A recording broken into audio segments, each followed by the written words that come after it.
افضل طريقه بقى تخليك توفر بنزين للعربيه في الفتره الجايه، بما ان البنزين لسه غالي الفتره اللي فاتت دي، واحنا عايزين بقدر الامكان نوفر بنزين. اول حاجه ما تفتحش شبابيك العربيه لو انت ماشي على طريق سريع.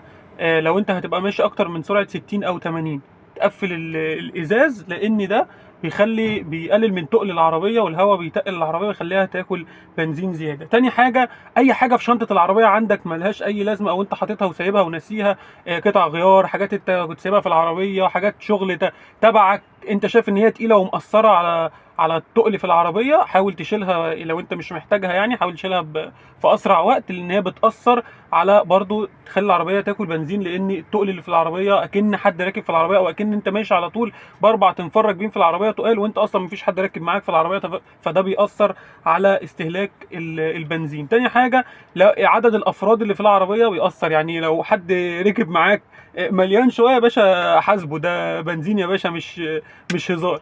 رابع حاجه، معانا الضغط بتاع الكاوتش. لو الكاوتش بتاع العربيه مريح، يعني مثلا هو انت المفروض بتظبطه على 30 مثلا في الصيف او 35 في الشتاء، وانت مثلا ماشي عليه وهو اقل من كده 24 25، او في حاجه بتنفس، برضو بيأثر معاك على استهلاك البنزين. طبعا الصيانه الدوريه بتاعت العربيه زي فلتر الهواء وفلتر البنزين والبوجيهات والمباين والسلك، اللي هو يعتبر كل الصيانه بتاعت الكهرباء بتاعت العربيه، لو في حاجه فيهم بايظه او مش شغاله، او مش بتشتغل بنفس الاداء بتاعها الطبيعي، برضه هتاثر معاك على استهلاك البنزين. الضغطه بتاعتك على دواسه البنزين نفسها، المفاجاه دي نفسها بتاثر على استهلاك البنزين، وتخلي العربيه تاكل بنزين زياده. لو انت يعني يعتبر بتكبس على العربيه مره واحده عشان العربيه تطلع، وده مش صح. صح ان انت تسيس العربيه. انا عندي في عربيتي بعمل كده، بمشي بسيب العربيه تمشي لوحدها شويه، وبسيسها برجلي، بخلي العربيه هي اللي تاخد السرعه لوحدها، مش انا اللي اجبرها ان هي تجري. حتى لو كان في مطلع انا بسيب العربيه تمشي لوحدها، ده بيطول عمر الموتور، وما بيخليش العربيه تاكل بنزين زياده.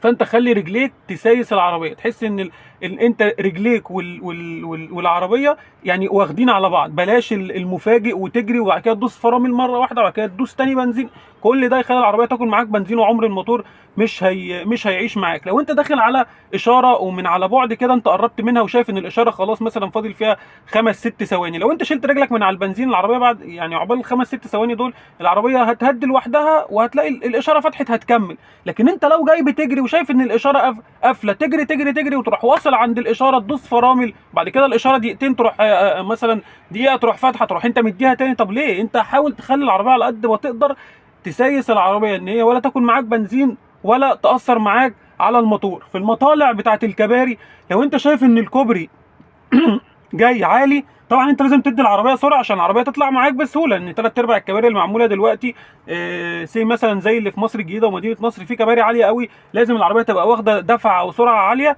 عشان تطلع معاك. لو انت شايف ان الكوبري ده طلعته ما عليهاش رادار، حاول على قد ما تقدر تدي العربيه سرعه في الطلعه، عشان ما تجيش في الطلعه تدوس انت على قلب الموتور تخلي العربيه جايبه اخرها ومش قادره تطلع، ده برضه بيأثر معاك على البنزين ويأثر على الموتور. فانت تحاول على قد ما تقدر، يعني بحكم ان البنزين غالي وقطع الغيار غاليه ومحدش مستحمل ان هو ولا يعمل صيانه كل كام يوم ولا يحط بنزين كتير لو مشاويرك قليله، فنحاول على قد ما نقدر احنا اللي نوفر على نفسنا، ولا تدوس على العربيه قوي ولا تهري في الموتور وتدوس عليه في الجري. الا بقى لو انت بتحب الجري وبتاع، خلاص استحمل. الموتور اللي هو المفروض يعيش في العربيه 6 سنين، لو انت بتسيس العربيه هيعيش في العربيه سنتين، وتيجي بعد كده انت تشتكي تقول الموتور بتاع العربيه ما عادش ليه. لا، انت ممكن يكون معاك عربيه صيني اللي الناس كلها بتقول عليها ان موتورها ما بيستحملش، ممكن يعيش معاك 7 سنين الموتور. لو انت جايب العربيه زيرو تقعد معاك 7 سنين لو انت بتسيس العربيه وماشيه كويس وبتحافظ عليها. وممكن لو انت راكب عربيه الماني في سنه، انت في سنه واحده تجيب الموتور، اللي هو الناس بتقول على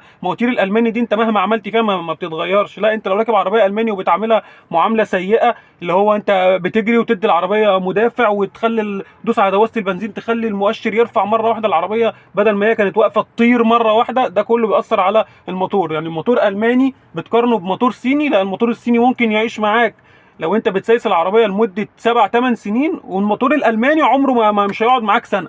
اللي هو اصلا الناس بتقول عليه المكن الالماني ده، اللي هو بيبقى راكب في العربيات الجيتا والباسات والمرسيدس والبي ام والكلام ده. الناس بتقول عليه ده بيعيش في العربيه الى ما لا نهايه. يعني انت ممكن تلاقي عربيه موديل 2000 بي ام واحنا في 2023 تلاقي موتورها لغايه دلوقتي لسه بحالته، ما اتفكش قبل كده، ما اتعملوش غير صيانه زيت وسيور والكلام ده، وما اتفكش لو صاحبها مسيسها. وممكن تبقى معاك عربيه موديل 2022 وانت مبهدلها، وتلاقي نفسك انت واقف في الحرفيين دلوقتي بتفك الموتور بتاعها من كتر ما انت هاين العربيه. لو عجبك الفيديو اعمل لايك وشير، وشوف باقي الفيديوهات اللي على القناه.